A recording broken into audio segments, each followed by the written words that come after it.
Hi everyone and welcome.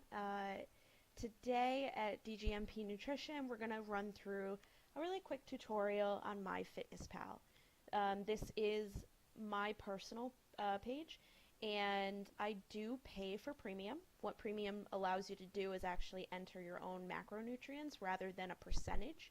And it has some other fun little things about it as well.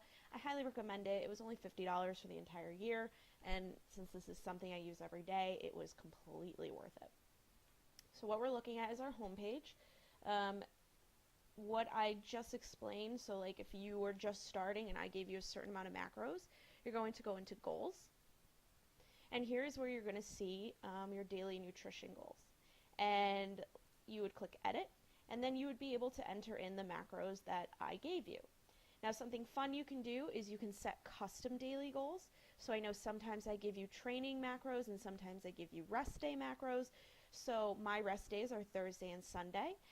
So by clicking add daily goal, I would click Thursday and Sunday and set these for rest day macros, which I would then save.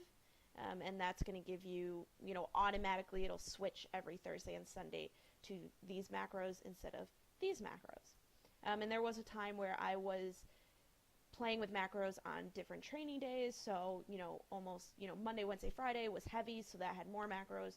Tuesdays and Thursdays were lighter, so it had kind of more similar to this. And then rest days were obviously a little less. So that's how to enter your daily nutrition goals once you get them. Let's immediately jump right into our food diary. So you'll see here today I've already started entering a few things. It's 3:46, so about 4 o'clock right now. So I've already had breakfast. I've entered, remember I always recommend entering as much as you possibly can even before you eat it. So I had breakfast. I knew that I was probably going to be eating maybe 3 ounces of protein with 200 grams of some kind of carb. And so I entered sweet potatoes into my dinner just so I can have something there. And then my snack, I always have casein and peanut butter before bed. By doing this, it automatically deducts those macros for me. So I'm able to fill in this middle spot with other things. And not find myself in a weird situation at the end of the day. So today is a rest day for me. Rest days I tend to eat not as regimented, I guess. So I'm going to show you how to enter my lunch that I ate today. So I'm going to click on add food. And if you haven't logged anything, you're not going to see anything under recent.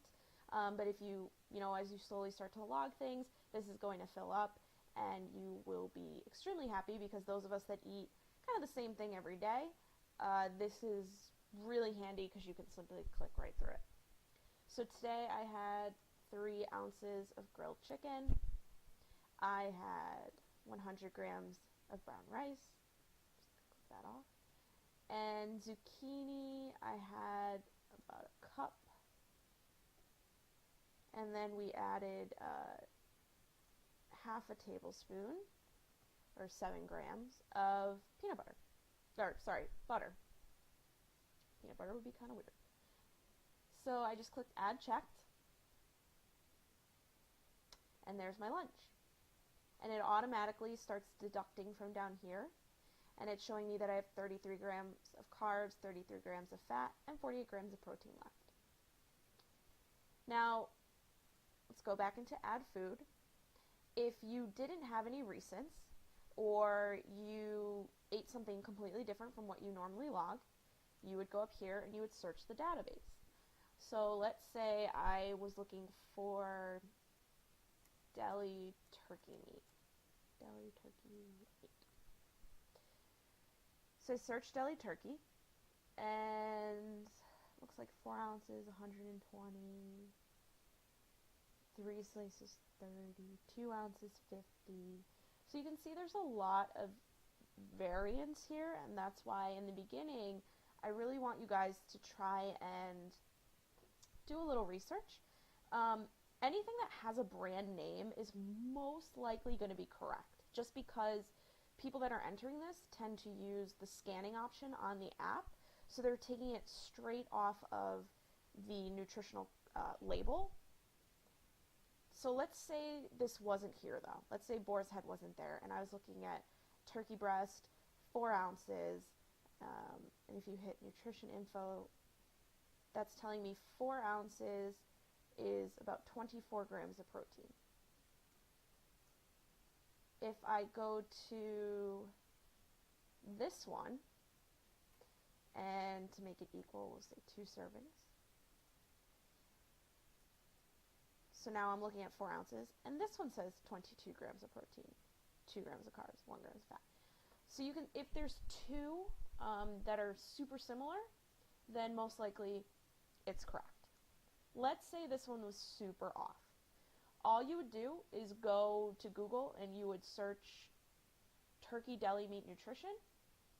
There's a lot of databases out there, kind of compare them, and you can find the correct one or you can enter your own. So if it wasn't, if I can't find what I'm looking for, you hit add a food to the database and you manually enter it yourself. I'm going to guess that this is pretty much right. So let's say we had 2 ounces of turkey meat. Add to food diary. And there it is. What's going to happen is once this day closes and I log it, it will be in my most recent food. So if I had turkey meat again tomorrow, I'd be able to pull that up much faster. A little trick here is Quick Tools.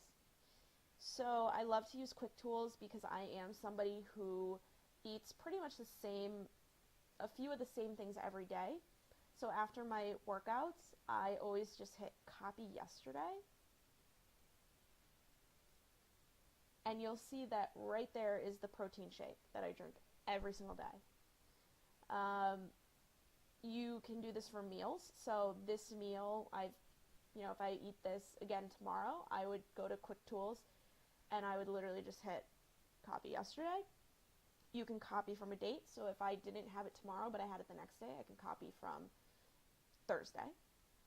And also you can do quick add calories. This is what I like to use for something like Chipotle.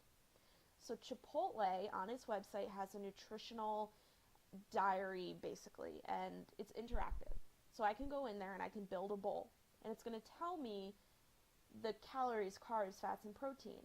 Now if you were to search Chipotle bowls in here, you're going to get so many different variables and options and calorie counts, and so it's a lot easier for me to just enter it into Chipotle's nutrition diary, and then whatever they give me, I would simply enter in here and I would add it to my diary.